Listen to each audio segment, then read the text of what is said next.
हम अपने सुनने वालों को ये भी आज बताना चाहेंगे कि आज हमारी दूसरी सभा 11 बजे आरंभ होगी, जबकि डिजिटल इंडिया कैंपेन को प्रधानमंत्री श्री नरेंद्र मोदी संबोधित करेंगे।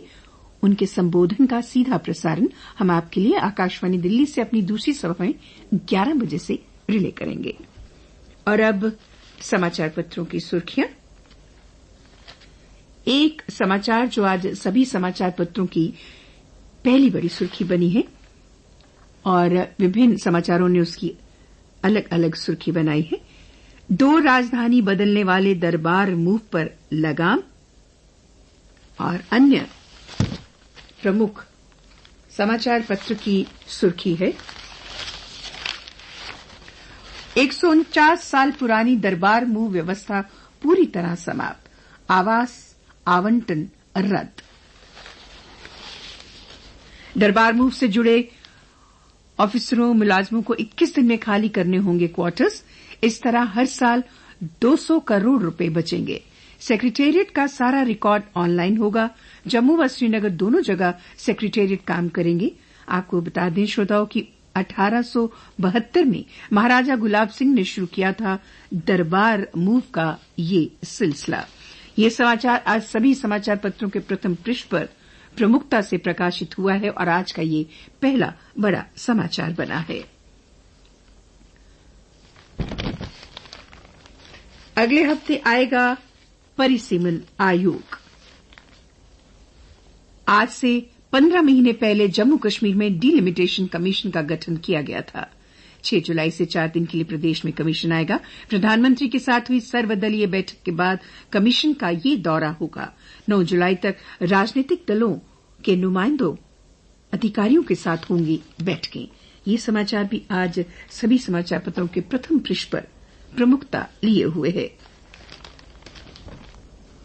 कश्मीर घाटी में कुलगाम में लश्कर-ए तैयबा के 3 आतंकियों को मारा गया।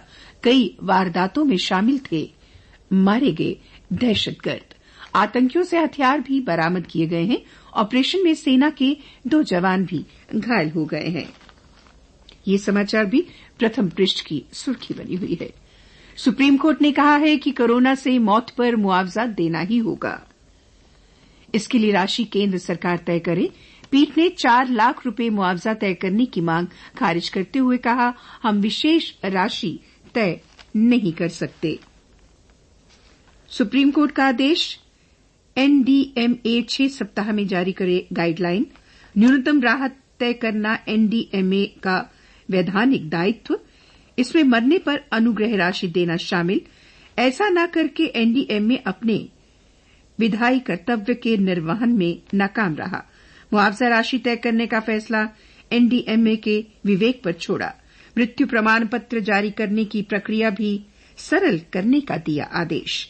मृत्यु प्रमाण पत्र में स्पष्ट दर्ज किया जाएगा कि मौत कोरोना से हुई। जारी मृत्यु प्रमाण पत्र में सुधार की भी व्यवस्था करने का दिया आदेश। ये समाचार भी सभी समाचार पत्रों की प्रथम पृष्ठ की सुर्खी बनी हुई है और ये समाचार सचित्र छपा है। जम्मू कश्मीर में कोरोना प्रभावित परिवारों को मिलेगी पेंशनर स्कॉलरशिप। उपराज्यपाल मनोज सिन्हा ने प्रदेश में सक्षम योजना की शुरुआत की। गरीबों और जरूरतमंदों को दिया जाएगा अतिरिक्त राशन।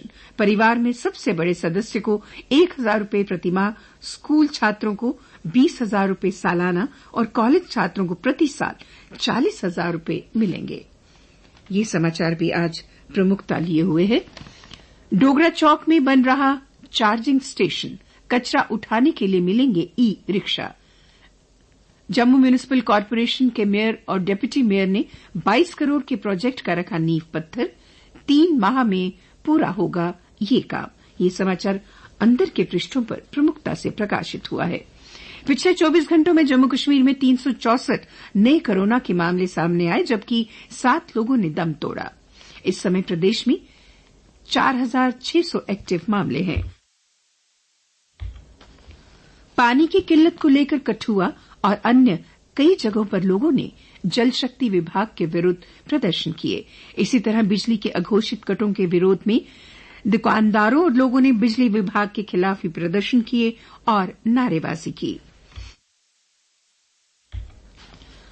पावर डेवलपमेंट डिपार्टमेंट ने नेशनल पावर सिक्योरिटी वीक मनाया।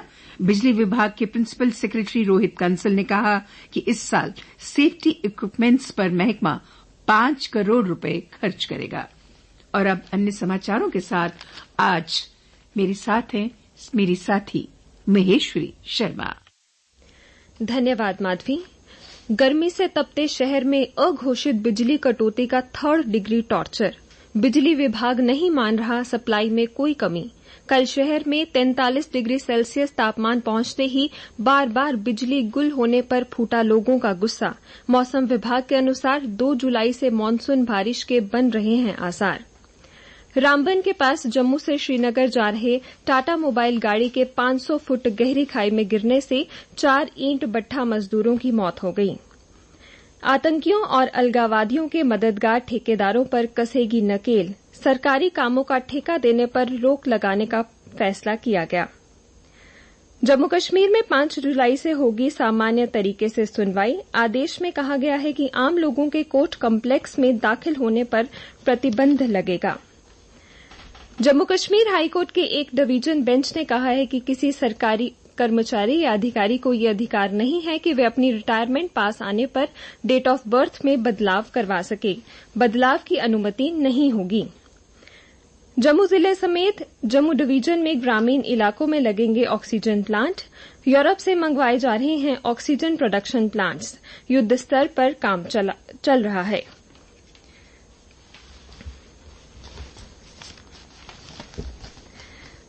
विदेश में नौकरी छोड़ गांव में सिखा रहे मछली पालन। उत्तर प्रदेश के मोदीनगर के पतला गांव निवासी रजनीश कुमार इंजीनियर बन चुके हैं। इंग्लैंड, ऑस्ट्रेलिया और ब्राजील जैसे देशों में नौकरी की। जम्मू कटरा से चलेगी आधा दर्जन रेलगाड़ियां। ट्विटर से अश्लील सामग्री हटाने के लिए कहा गया। खेल समाचार। दाविका दूती चंद और जेविलियन थ्रोअर अनु रानी को भी टोक्यो ओलंपिक्स में भाग लेने का मौका मिला। अभी तक 117 भारतीय खिलाड़ी कर चुके हैं ओलंपिक्स के लिए क्वालीफाई।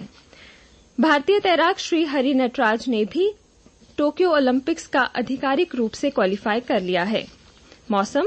जम्मू विभाग में आज मौसम के खुश्क रहने की संभावना है। कल दिन का अधिकतम तापमान 42.9 डिग्री सेल्सियस, न्यूनतम 28 डिग्री सेल्सियस। आज सूर्यास्त 7:43 पर और कल सूर्योदय 5:29 पर होगा।